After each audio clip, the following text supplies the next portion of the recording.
ಅಕ್ಷಯ್ ಅವರ celebrity crush ಯಾರು ಅಂತ? ನನಗೆ ಅಪ್ಪು ಸರ್. ನಾನು ಈಗಲೂ ಅಷ್ಟೇ ಅಪ್ಪು ಸರ್ ಅವರ ಒಂದು ಆ ಕ್ಯಾರೆಕ್ಟರ್ ಏನಿದೆ, ಅವರ ಹಂಬಲ್. ಈಗ ನಾನು ಯಾರ ಜೊತೆ ಮಾತಾಡ್ಬೇಕಾದ್ರೂ ನನ್ಗೆ ಆಟೋಮೆಟಿಕ್ಕಾಗಿ ಕೈ ಹಿಂಗೆ ಹೋಗ್ಬಿಡುತ್ತೆ. ಅದೇನು ಗೊತ್ತಿಲ್ಲ, ಮೊದಲು ಬೇರೆ ಥರನೇ ಇದ್ವಿ.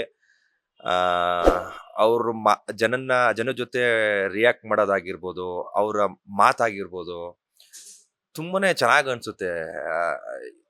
ಒಂಥರ ಏನೋ ಒಂಥರ ದೇವ್ರಿದ್ದಂಗೆನೆ ಮನುಷ್ಯ. ನನ್ಗಂತೂ ಭಾರಿ ಇಷ್ಟ. ನಾನು ಅವ್ರನ್ನ ತುಂಬಾ ಫಾಲೋ ಮಾಡ್ತೀನಿ, ಪುನೀತ್ ಸರ್ ಅಂತ ಅಣ್ಣವ್ರನ್ನ.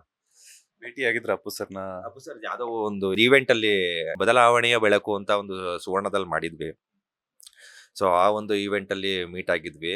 ಸೊ ನನಗೊಂಥರ ಕುತ್ಕೊಂಡು ನೋಡ್ತಾ ಇದ್ದೀನಿ. ಸ್ಟೇಜ್ ಮೇಲೆ ಬಂದ್ರೇನೆ ಅವ್ರದೊಂಥರ ಒಂದು ಸ್ಪಾರ್ಕ್ ಇದ್ದಂಗೆ. ಅವ್ರ ಫೇಸಲ್ಲ ಸ್ಮೈಲ್ ಆಗಿರ್ಬೋದು, ಅವ್ರ ಮಾತು, ಅವ್ರ ಡ್ಯಾನ್ಸು ನೋಡ್ತಾ ಇದ್ರೆ ಒಂಥರ ಏನೋ ನಾವೇ ಕಳೆದೋಗ್ಬಿಟ್ಟಿದ್ವಿ. ಸೊ ಅಷ್ಟು ಇಷ್ಟ. ಕೆಲವೊಂದ್ ಕಡೆ ಒಬ್ಬ ನಟನಾಗಿರೋದ್ರಿಂದ ನಿಮ್ಗೂ ಒಂದ್ ಕಡೆ ಅನ್ಸಿರುತ್ತೆ ಅಪ್ಪು ಸರ್ ಅಂತಂದ್ರೆ ಇಷ್ಟ ಅಂತ. ಅವ್ರ ಜೊತೆ ಒಂದು ಸಿನಿಮಾದಲ್ಲಿ ಒಂದು ಸೀನಲ್ಲಿ ಕಾಣಿಸ್ಕೊಂಡಿದ್ರು, ನನ್ನ ಲೈಫ್ಗೆ ಒಂದು ಇಂಪಾರ್ಟೆಂಟ್ ಸ್ಟೇಜ್ ಅನ್ನೋದು ಸಿಕ್ತಿತ್ತು ಅಂತ ಹೇಳ್ಬಿಟ್ಟು. ಎಷ್ಟು ಮಿಸ್ ಮಾಡ್ಕೊಳ್ತೀರಾ ಅಂತ? ಸಿಕ್ಕಾಬಟ್ಟೆ ಮಿಸ್ ಮಾಡ್ಕೋತೀನಿ ಸರ್. ಅದೇ ನಾವ್ ಹೇಳಿಲ್ವಾ, ನಾವು ತುಂಬಾ ಲೇಟ್ ಆಗಿ ಬಂದಿದ್ದು. ಆಮೇಲೆ ನಮ್ಗೆ ಅಂತ ಯಾರು ಗಾಡ್ ಫಾದರ್ ಇಲ್ಲ, ಯಾರು ಸಪೋರ್ಟ್ ಯಾರು ಇಲ್ಲ. ಫ್ರಮ್ ದ ಸ್ಕ್ರಾಚ್ ಅಂದ್ರೆ ಫಸ್ಟ್ ಸ್ಟೆಪ್ ಇಂದನೂ ನಡ್ಕೊಂಡು ಹತ್ಕೊಂಡು ಈ ಲೆವೆಲ್ ವರ್ಗೂ ಬಂದಿದೀವಿ.